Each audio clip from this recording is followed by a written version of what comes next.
E aí galera, beleza? Sejam bem-vindos a mais um vídeo do Doug Channel, seu canal de dicas de cinema, séries e outras coisinhas mais da cultura pop. Hoje eu trago pra vocês aqui a minha análise do segundo episódio da série Watchmen da HBO. Vamos ver o que eu achei desse episódio e bora pra análise!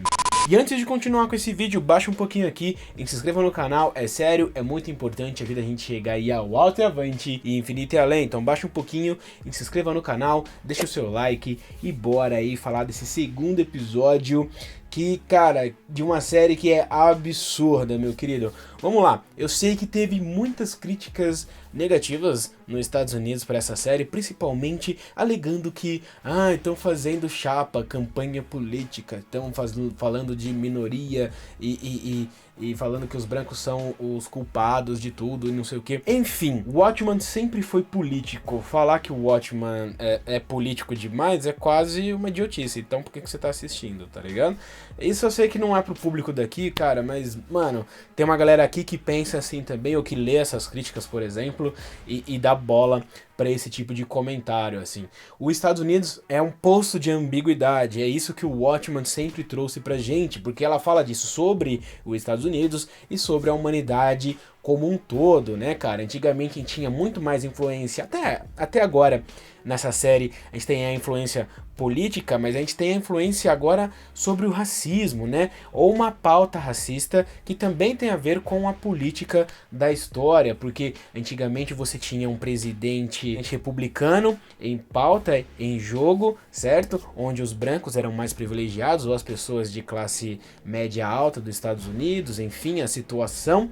E aí entrou um presidente democrata mais liberal, ou muito mais liberal, isso de acordo com a série, tá, gente? E o mundo aí se inverteu, ou pelo menos essa região que a gente tá acompanhando aí em Tulsa, né, cara? É basicamente isso que a série vem trazendo pra gente, tá ligado? Então, agora, os brancos estão apanhando da polícia, os brancos estão sendo jogados ali, escanteio, com um bonequinho do Nixon lá, tá ligado? Num bando de trailers velhos enferrujados, numa situação claramente de pobreza ou de desfavorecimento, tá ligado? Porque o mundo se inverteu por conta das Redfordations, né? Que o atual presidente deu aí que os negros pagariam menos impostos, que os negros teriam algumas coisas para tornar eles, ou, né, deixar aí alguma coisa por conta da escravatura, de tudo que os negros sofreram, tá ligado? Só que aí você, por muito tempo fazendo isso e sem dar suporte para todos os lados, você acaba invertendo o jogo, ou pelo menos é isso que a série está demonstrando, que pode ser perigoso. Ou seja, direita e esquerda era uma pauta perigosa na época da Guerra Fria, e o neoliberal ou o liberal, ou todas essas pautas levadas ao extremos ainda são extremamente perigosas. É sobre isso que o Watchmen tá ligado? E muita gente não tá entendendo nada de Watchmen, e é assim que deve ser. Olha o nível dessa série, olha o nível de produção, olha o nível de produção da série ou do show, do programa de televisão que passa dentro da série, tá ligado? É muito bem feito. E só por trazer tanto debate ideológico e histórico, já torna aqui uma produção pelo menos ser interessante, tá ligado? Ao ser vista e analisada. E só isso por si só já torna a série aí muito mais alta do que a maioria delas. Não que todo entretenimento tenha que fazer pensar, tá ligado? Mas quando faz pensar e quando faz isso de maneira inteligente e sagaz, a gente tem que pontuar isso, né? E obviamente vai existir pessoas que não querem entender ou não vão entender o Watchmen, tá ligado? Mas é natural agora, principalmente no começo da série, não entender muita coisa, porque assim foi nos quadrinhos. A gente foi jogado aqui no começo da história. Na verdade, me desculpa, no meio da história. Você já tinha os Minutemen, você já tinha um comediante morrendo, e você tinha um detetive investigando a morte desse cara e revelando aí um monte de podres da humanidade e dos Watchmen e de todos os vigilantes e daquele governo, tá ligado? E de todos os outros, assim, de um plano pra acabar com a humanidade, ou pra defender a humanidade acabando com ela. Anfan, é isso que o Watchmen é. E aqui na série, eles trouxeram coisas, ou até agora pelo menos, cenas que são sensacionais, cara. O começo do episódio, aquela chuva de folhetos, tá ligado? Realmente aconteceu tanto na Primeira quanto na Segunda Guerra Mundial, dos alemães falando pros negros, ó, então, vocês estão defendendo os Estados Unidos, vocês estão defendendo esse país aí que faz tudo o que faz com vocês, não deixa vocês andarem num ônibus no mesmo lugar, não deixa você sentar num ônibus ou sentar no mesmo banco, ou frequentar o mesmo lugar, ou andar no mesmo lugar da rua, que faz lixamentos públicos. É esse país aí que vocês estão defendendo, tá ligado? E isso é uma propaganda nazista que de fato existiu. Na verdade, nazista é um erro meu, nazista na Segunda Guerra Mundial, mas uma propaganda alemã que quando os alemães tomaram uma catracada dos Estados Unidos na Primeira Guerra Mundial, principalmente da iniciativa negra, que muitos soldados negros foram lutar na Alemanha dos Estados Unidos, eles tentaram reverter esse jogo tanto na Primeira quanto na Segunda Guerra Mundial. E isso é tão interessante que traz pro pai daquele menininho do primeiro episódio, que a gente sabe que hoje é o velho que matou o xerife,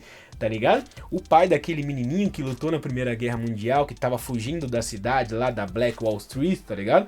Daquele bairro que foi massacrado, como eu contei no episódio passado, tá ligado? Na minha análise e tal. O pai dele era um soldado que pegou um desses panfletos. E atrás desse panfleto, ele escreveu Cuide desse garoto. Então, provavelmente, talvez, esse senhor aí foi criado na Alemanha, ele tem parceiros na Alemanha, ele tem parceiros daquela época com aquele pensamento, será, tá ligado? Como será esse cara, assim? Será que na Alemanha ou em outros lugares do mundo há vigilantes e há tecnologia no mesmo sentido do que a gente viu em Watchmen, por exemplo? É muito maneiro porque a gente vê a Sister Night interrogando ele no começo e ele fala que ele é só o cara que enforcou o xerife, e ele não dá resposta, você vê ela gritando, querendo matar o cara ou chorar, e ela não consegue chorar. Logo depois disso ela se veste e vai lá dar uma bronca nele, vai pra cima dele, por exemplo, tá ligado? Mas ela é obrigada a ir lá ver o corpo do seu chefe, porque a polícia assim a chama, e ela finge que não pegou esse cara, ela quer investigar isso sozinha, ver o que tá acontecendo. E aí lá ela e todos os caras veem o chefe deles pendurado e não sei o que. E nesse momento ela tem um flashback dentro do episódio explicando um pouco da Noite Branca, cara, que é bem interessante, bem forte inclusive, ao qual os supremacistas brancos aí de Rorschach, provavelmente a 7ª Cavalaria, pegaram os endereços dos policiais e tal, e foram pra cima deles e armaram pra matar todos eles, tá ligado? Pelo menos 40 endereços diferentes, que é o que é falado na série. E assim, foi um massacre, foi uma parada gigantesca. E a nossa querida personagem principal, a Sister Night, era pra ter morrido ali, né? Porque ela tomou um tiro e aí tem um outro cara que vai matar ela, mas de repente ela aparece no hospital, assim, meio...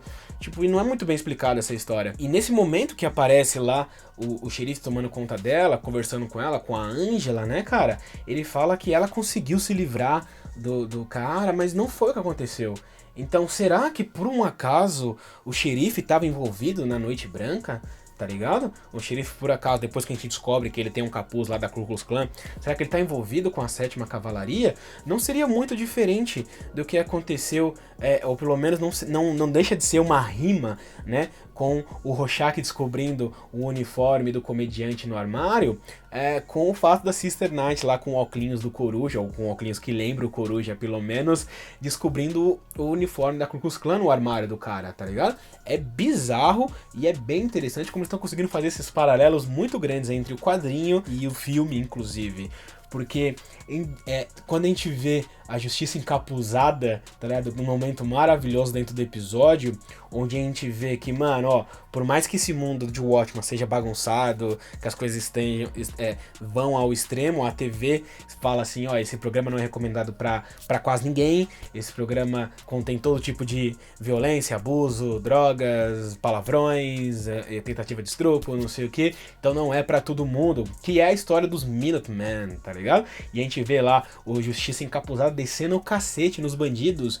Quando você vai parar pra pensar, é o que os heróis são se eles fossem reais, tá ligado? É o que o Watchman abordou. E a fala do Justiça Encapuzada depois que ele impede aquele assalto, tá ligado? É basicamente falando que ele olhava pro espelho e via um cara com muita raiva e não sei o que, mas ele não conhecia esse cara. E quando ele resolveu canalizar essa raiva, essa energia, dando pra ela um outro nome, um novo rosto, os dois se entenderam, ele e o espelho. E aí ele fala pro cara que pergunta quem ele é, se ele soubesse quem de fato ele é, ele não usaria a porra de uma máscara. E isso é muito o que esses vigilantes são.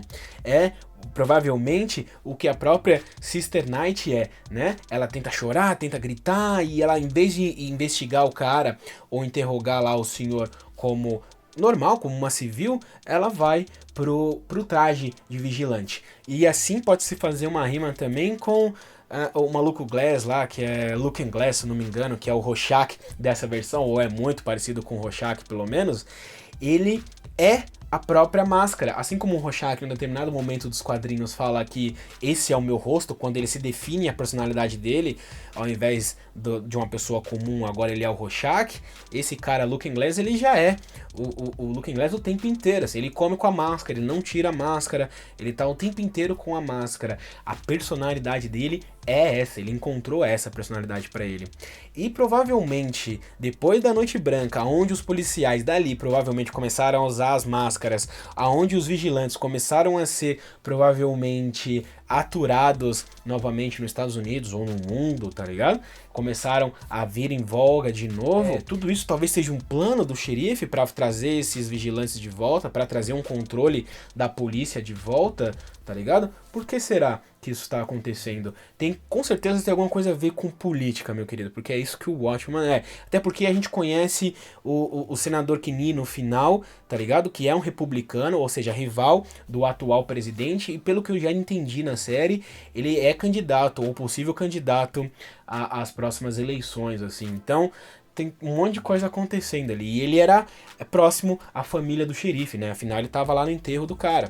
E o que tudo isso gera, tá ligado? Um presidente muito extremo para um lado, na época do Nixon, um outro presidente na época atual de Watchman liberal e não sei o que. Essas redforjações, que é o que ele fez, tá ligado? Que é trazer um possível abatimento de imposto para os negros, é o que dá a entender aqui, ou eles não pagarem imposto, ou até uma grana mesmo, como ajuda de custo, alguma coisa, tá ligado? Porque os brancos estão com raiva dos negros, assim, tipo, e eles estão sofrendo mesmo em questão de, não de discriminação, mas, por exemplo, de igualdade social. O mundo não é igual por conta dessas compensações de alguma maneira, tá ligado?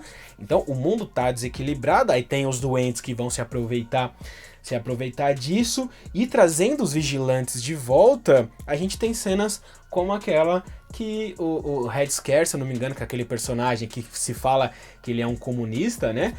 Ele, tipo, incentivando a polícia a bater nos brancos lá que vivem naquele trailer, acusando eles de terem matado seu chefe sem prova nenhuma, sem o menor cabimento, e fazendo de tudo para tirar os caras das suas casas, usando de completa violência e abuso policial para fazer o que ele acha certo, tá ligado? E são isso que os vigilantes são. E é por isso, talvez, que essa série esteja caminhando para esse lado, porque talvez a volta dos vigilantes traga um novo presidente, tá ligado? Para mudar a balança ou mudar a forma com que as coisas acontecem nos Estados Unidos e provavelmente no mundo, né? Nisso tudo a gente vê diversas homenagens ao Watchmen, a gente vê diversas homenagens até o jeito do Zack Snyder filmar lá, quando o capuz a Justiça Encapuzada aparece, aquele fast slow do Zack Snyder com cor bem saturada ali, parece bastante com o filme dele, inclusive, tá ligado? E a gente vê que a tecnologia evoluiu aqui de maneira bem estranha, onde as pessoas não têm celular, tem bips, tá ligado? Mas há super equipamentos e, por exemplo, o teste de DNA, o cara liga na sua casa e te informa se você tem direito à restituição ou não, e de quem você é parente, tá ligado? E assim a gente descobre que a Angela, Sister Night, é parente, é neta daquele senhorzinho que por acaso é aquela criança do primeiro episódio, que por acaso foi o cara que matou o xerife, e que por acaso também revelou que ele tem um bagulho da Ku Klux Klan no armário, que ele pode ser um membro da Ku Klux Klan ou não. Tudo em Watchmen é ambíguo, então calma. Calma, porque essa série com certeza está bagunçando com a nossa cabeça, fora toda a interpretação do Ozymandias da recriação do nosso querido Dr. Manhattan, que eu não faço ideia do que ele tá fazendo, do porquê ele tá fazendo, mas com certeza ele tá fazendo alguma coisa, na tentativa de talvez trazer ele de volta, sei lá, tô especulando total aqui, mas ele tem um monte de clones lá, né? E ele é bem cruel com eles, inclusive. Mas é isso daí, galera, comenta aqui, o que vocês acharam desse episódio, da minha análise, vamos trocar uma ideia aqui nos comentários, é só você descer um pouquinho aqui na descrição, você vai encontrar as minhas redes sociais, aquelas que estão aparecendo aqui, ó, neste momento, Facebook, Twitter e Instagram. Passa lá pra gente trocar uma ideia, pra gente ficar Mac, pra gente ficar legal, então é só baixar, clicar e me seguir na rede social de sua preferência, beleza? E no mais, galera, beijo na bunda, até a próxima, lá e compartilha, e tchau!